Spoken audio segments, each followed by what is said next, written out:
vamos a dar inicio a la unidad número 2, que está referida a gestión descentralizada y acción gubernamental. En la primera unidad pudimos mirar algunos conceptos claves como desarrollo territorial, desarrollo local y cómo esta complejidad del desarrollo alude a la idea de una agenda concreta a partir de las comunidades en el Perú.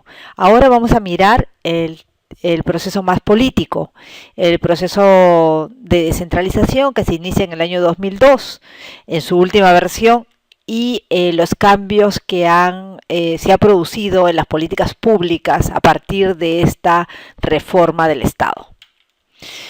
Uno de los temas sobre los cuales debemos llamar la atención es los últimos 13 o 14 años que tiene ya el actual proceso de descentralización, con los cambios normativos en leyes fundamentales como la ley de bases, la ley de elecciones regionales, la propia ley de reforma constitucional que se inicia desde el 2002 y algunas otras leyes complementarias que se van dando a lo largo de los primeros 5 años del proceso. Hay que llamar la atención también de que los gobiernos regionales comienzan a funcionar desde el año 2006. Sin embargo, los gobiernos municipales en el Perú, como todos ustedes recordarán, tienen una vida democrática ininterrumpida desde los años 80. Y eso lo pongo en consideración a ustedes porque va también a marcar consideraciones singulares, ¿no? Elementos singulares, va a poner en tela elementos singulares en la marcha tanto de los gobiernos regionales como en los gobiernos locales. Uno de los temas importantes en la descentralización en el Perú, para no entrar a hacer una larga revisión de la parte normativa, es más bien mirar 3 dimensiones de este proceso. Una dimensión política, que tiene que ver con el tema de representatividad, ¿no? Elección de autoridades a nivel regional y local, y hacer visible, viable y fuerte la participación ciudadana. La segunda dimensión tiene que ver con los cambios administrativos institucionales, es decir, la aparición de niveles de instancias intermedias como son los gobiernos regionales y todo un proceso de asignación y provisión de bienes y servicios en los 3 niveles de gobierno. Y por último, una dimensión de control y fiscalización que tiene que ver básicamente con aquellos mecanismos de control, de fiscalización, que básicamente son desarrollados por Contraloría, ¿no? De la República y por mecanismos también de vigilancia ciudadana. Llamó la atención entonces de el elemento de participación ciudadana como un tema transversal a las 3 dimensiones de la descentralización en el Perú. Otro elemento importante es tratar de mirar aquellos objetivos claves del propio proceso y entonces tendríamos que mirar el desarrollo integral, armónico y sostenible del país como uno de los objetivos del proceso de descentralización, la reasignación o asignación de competencias y funciones en cada uno de los 3 niveles de gobierno y un equilibrado ejercicio del poder por parte de estos, además de un Estado democrático e inclusivo en beneficio de la población. Como ustedes podrán apreciar, aquí hay varios elementos que hemos visto también en la unidad número 1 cuando hemos hablado de desarrollo regional y desarrollo local. Por ejemplo, el tema de desarrollo integral y sostenible, la idea de diferentes niveles de gobierno, diversos actores involucrados, el tema del ejercicio de poder, ¿no? La desconcentración entonces del poder y por supuesto la idea de un Estado más participativo e inclusivo, donde los actores sociales deberían tener una participación cada vez más activa. Algunos nudos del proceso de descentralización. En principio, luego ya de 13 años de este modelo, podríamos decir que hay como temas más allá de la transferencia de competencias. Por ejemplo, la fragmentación de la representación política y cómo esto influye en la fortaleza o precariedad de los niveles de gobierno, tanto locales como regionales. El tema de la visión estratégica y de conducción, ¿no?, en torno a objetivos integradores, tanto en las regiones, en las localidades, y por supuesto su vínculo con los objetivos nacionales. Una falta de estrategia de desarrollo más territorial, es decir, ir mirando también una agenda de desarrollo no solo de manera agregada, sino ir mirando la complejidad de un enfoque más territorial que alude a agendas específicas sin perder de vista esta visión integradora de lo nacional. Problemas en la propia gestión descentralizada de bienes y servicios, los cuestionamientos a los mecanismos de participación que se establecieron en el modelo inicial y, por supuesto, los nudos de fiscalización y control de los cuales siempre estamos mirando cuando reflexionamos sobre el proceso y vemos los problemas por los cuales han atravesado presidentas regionales y alcaldes. Más allá de los nudos, quiero llamar la atención que la descentralización alude pues a tres ámbitos que se entrelazan entre sí y que tienen que ver con procesos políticos, con procesos sociales y con procesos económicos. Una agenda marcada contra el centralismo absoluto de Lima es la situación inicial del Estado, por ejemplo. Se marcaron objetivos y componentes institucionalizados del proceso, ¿no? Por ejemplo, se establecieron diversas estrategias, se estableció los niveles de conducción y la propia implementación del proceso, que alude entonces a cambios sustanciales tanto en la representación política, social, en los aspectos administrativos y por supuesto cambios sustanciales en el tema de economía fiscal. Estas dimensiones, sin embargo, que nacen desde el origen con la propuesta del proceso de descentralización, marcan también algunos elementos que siguen pendientes y sobre los cuales vamos a ir reflexionando a lo largo de este módulo. Llamo la atención, sí, que los cambios establecidos en la descentralización del país plantea también diferentes vínculos para la gestión pública. Por ejemplo, ahora es usual hablar de elementos de coordinación, de elementos de cooperación, de elementos de colaboración o de apoyo mutuo. Es decir, cuando comenzamos a hablar de gestión descentralizada y de la vinculación que tienen los diferentes niveles e instancias de gobierno, ¿no?, básicamente estamos aludiendo a las relaciones como las diferentes entidades de gobierno se van articulando, se van vinculando para hacer posible que lleguen a los ciudadanos bienes y servicios a través de las diferentes acciones estatales. A manera de ejemplo, podemos mirar que las políticas nacionales, por ejemplo, regionales y locales, de manera coordinada y compartida, se establecen básicamente entre gobierno nacional, gobiernos regionales y gobiernos locales. Que hay relaciones de cooperación y de coordinación para promover el tema de desarrollo integral, por ejemplo, entre gobiernos regionales y locales. Y entre las municipalidades, por ejemplo, de diferentes envergaduras como provinciales, distritales y las municipalidades de centros poblados, podríamos establecer ejemplos concretos de delegación de funciones, por ejemplo, para la atención del servicio de recojo de desechos, para el tema de alumbrado público y otros más que tienen que ver con la administración de espacios comunes. Es decir, hay un sinnúmero de vínculos y de interacciones entre los diferentes niveles de gobierno, interacciones que atraviesan casi todas las dimensiones de nuestra vida y de la gestión pública, es decir, en el diseño, en la ejecución, y en la implementación de los propios bienes y servicios que recibimos todos los días. Pero estos servicios tienen también mecanismos que ahora llamamos como de articulación horizontal y de articulación vertical, ¿no? Por ejemplo, cuando ustedes reciben o analizan una política pública, cual sea esta de seguridad ciudadana, por ejemplo, o de transportes, si estamos mirando una articulación de tipo horizontal, tenemos que mirar seguramente aspectos de cooperación entre diversas entidades públicas o privadas, que pueden ser entonces llamadas interinstitucionales.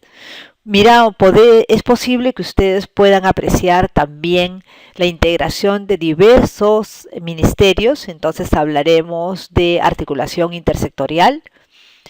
Si en esta intervención intervienen también algunos organismos de la sociedad civil, ¿no? Como por ejemplo la cooperación internacional, aludiremos entonces a que no solo es sectorial, sino también multisectorial.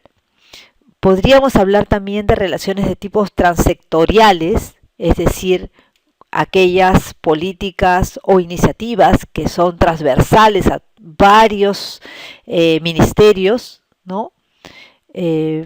Y por supuesto, a nivel regional tenemos algunos ejemplos importantes de articulación horizontal como las mancomunidades, ¿no?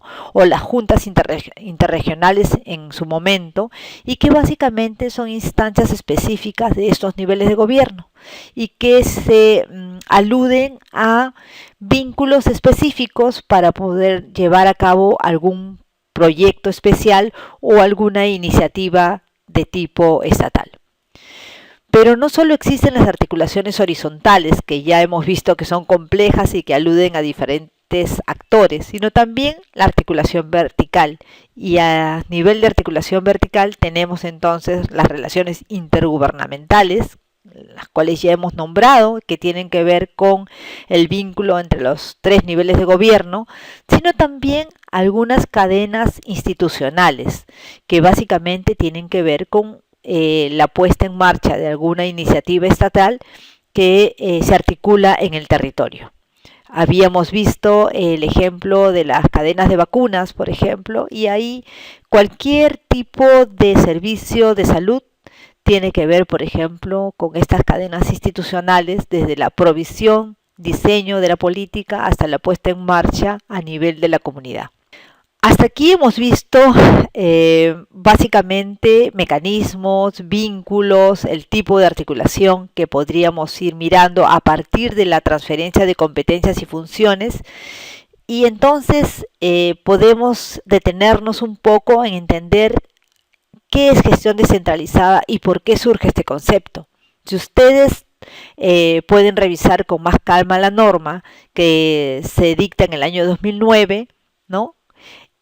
Pueden ustedes mirar que se comienza a cambiar el concepto de descentralización, que hasta ese momento había sido muy enfocada en la transferencia de funciones y competencias, a otro concepto mucho más complejo que tiene que ver con la puesta en marcha de estos bienes y servicios transferidos, ¿no? Es decir, ya tenemos que ver una gestión pública donde los tres niveles de gobierno participan, con, por supuesto, roles y responsabilidades distintas, ¿no? Para llegar al propio ciudadano. Entonces, gestión descentralizada, pues, es una forma mucho más compleja de mirar la descentralización y que sirve para orientar y medir ya la calidad de los servicios que se prestan, ¿no? Que se orientan a los ciudadanos y ciudadanas, y donde intervienen los tres niveles de gobierno. ¿Cuáles son los principios de una gestión descentralizada? En principio, la responsabilidad y complementariedad de los roles y funciones, es decir, cada uno desde su responsabilidad, pero cada uno de los niveles de gobierno interviniendo desde la responsabilidad que les toca y desde el rol que se les asigna. Articulación, la orientación al ciudadano, es decir, el fin último es la atención, la buena y la eficiente atención al ciudadano. Establecer resultados específicos, ¿no? Mirar el tema de inclusión, es decir, favorecer a aquellas poblaciones que no tienen una atención eficiente y eficaz de parte del Estado, y además establecer el criterio de territorialidad para establecer diferencias en la prestación de servicios. Aquí entonces nos encontramos de una manera muy práctica sobre el enfoque territorial, el concepto de enfoque territorial que vimos en la primera unidad, y que si ustedes tenían dificultades para entender, yo creo que con este ejemplo pueden tener una mejor idea de lo que significa la inclusión del enfoque territorial en las políticas públicas. Hasta aquí hemos estado mirando entonces el proceso de descentralización, y hemos visto además cómo este proceso de descentralización tiene ahora determinadas dimensiones y determinadas características. Y uno de los temas centrales es precisamente establecer objetivos comunes, objetivos de largo plazo para la mejora de la calidad de vida. Llamo la atención entonces a que podamos echarle mano a nuestro concepto de desarrollo territorial.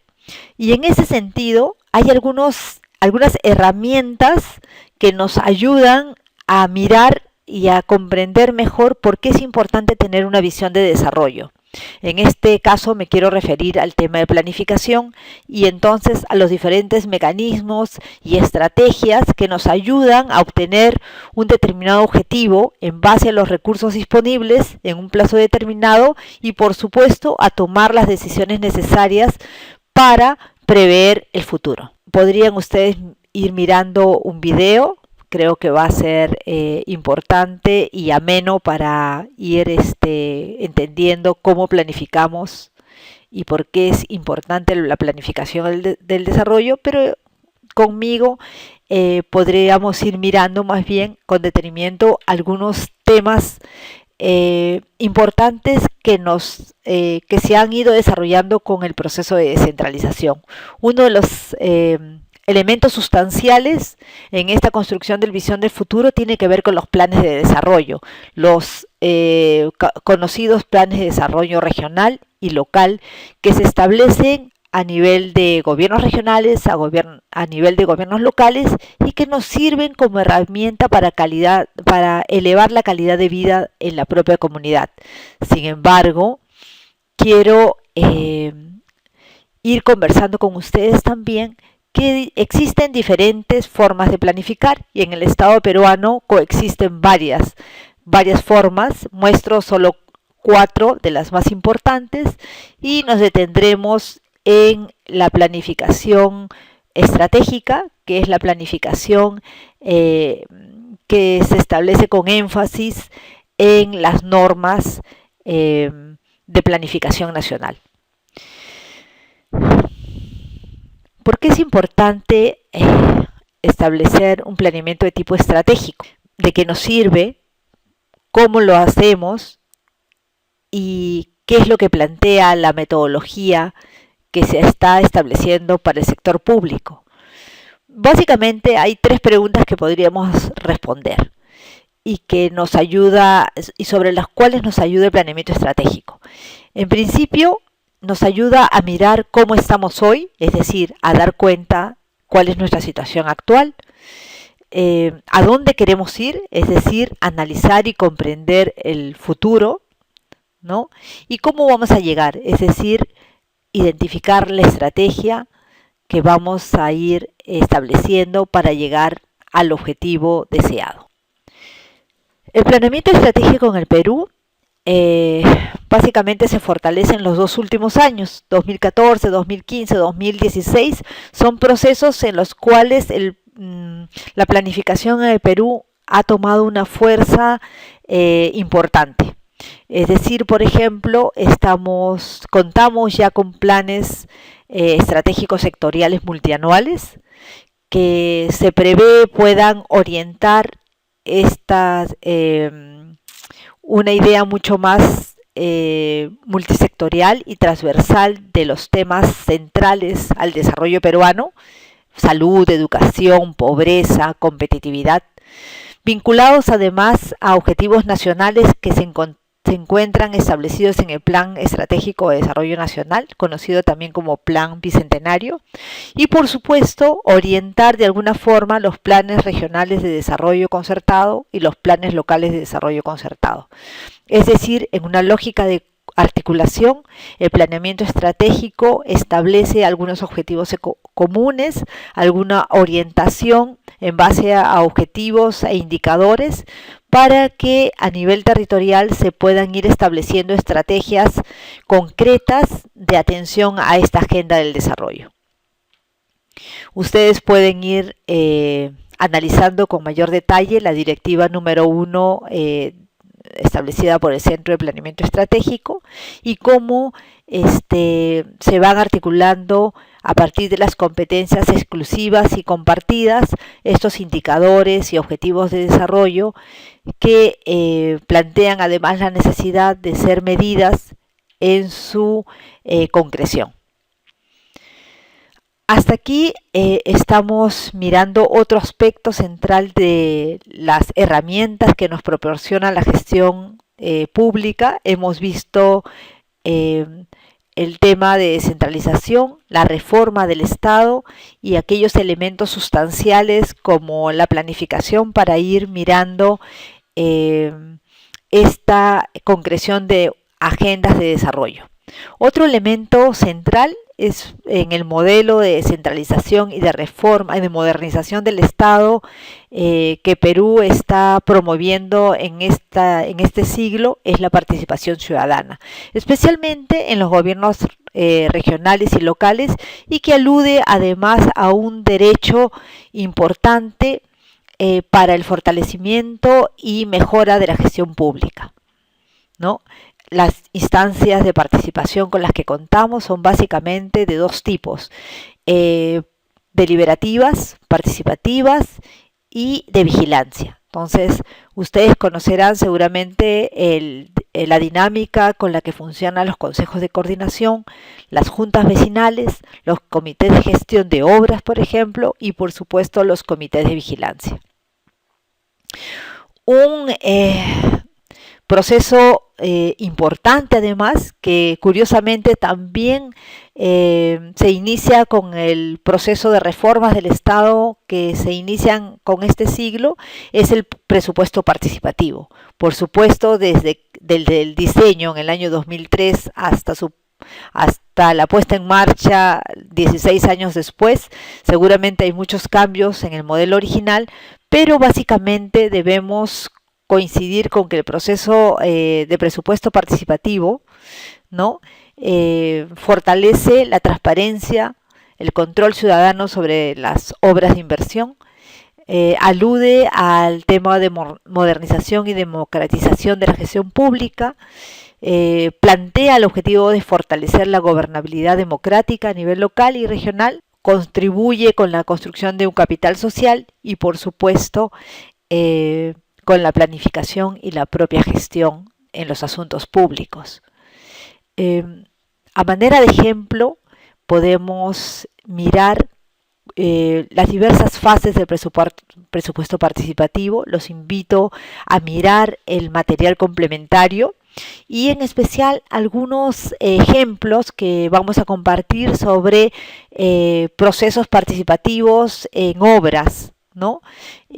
Cómo este proceso en sus 4 fases involucra a las organizaciones vecinales, a las organizaciones sociales a nivel regional, a nivel local, y cómo es posible que algunas obras puedan contribuir de forma efectiva con la comunidad. Otro tema importante en la dimensión de la participación ciudadana es el propio acceso a la información, y básicamente cómo la ley de transparencia y acceso a la información pública nos permite, por ejemplo, ahora en tiempos de tecnología y de conectividad, ¿no? Ir mirando, por ejemplo, datos sobre las propias entidades, sobre sus autoridades, sobre los directivos, sobre el personal que trabaja en las diferentes instancias en todas sus modalidades, sobre lo que sucede en las sesiones de consejo regional y municipal, ¿no? Sobre las actas de estos consejos, sobre la publicación de normas, sobre el debate sobre normas que pueden afectar nuestra vida cotidiana, sobre la información y de solicitudes, sobre la publicidad, sobre los trámites, sobre las rendiciones de cuentas, sobre los presupuestos. Es decir, hay un sinnúmero de dimensiones a los cuales ahora los ciudadanos tenemos acceso y queda nomás pendiente el reto de ir construyendo una información más apropiada y pertinente. Es decir, no basta con colgar la información en un portal web, es importante también entenderlo y es responsabilidad de las autoridades hacerlo claro y de los propios ciudadanos ir haciendo el esfuerzo necesario para entender la complejidad de la información que se pone a disposición a través de webs, a través de otros mecanismos que también nos permiten conocer la marcha de la gestión pública. A manera de conclusión en esta unidad, podríamos coincidir en lo siguiente. En principio, que las regiones en el Perú enfrentan diferentes desafíos y oportunidades, que desde el 2002 se está experimentando un proceso de descentralización que ha impulsado un buen número de cambios institucionales, de cambios democráticos, de usos, costumbres, que además han ido convergiendo o complementándose con otros cambios normativos, como hemos visto, por ejemplo, el acceso a la información, la transparencia, el tema de participación ciudadana, que este proceso trató de acercar la democracia a los ciudadanos, pero que también existe una dimensión de tipo institucional que aún queda pendiente. Básicamente, en este sentido, es urgente mejorar los niveles de articulación y los niveles de puesta en marcha de esta transferencia de responsabilidades y competencias compartidas que se ha iniciado a principios de este siglo. Con ello, quiero invitarlos nuevamente a que ustedes puedan revisar los materiales complementarios.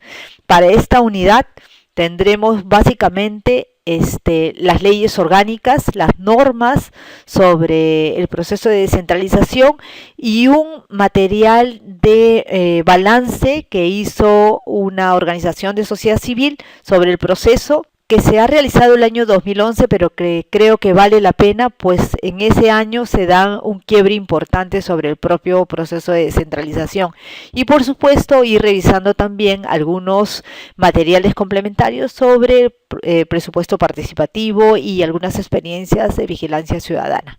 Con esto agradezco su atención y pasaremos a la tercera unidad de este módulo.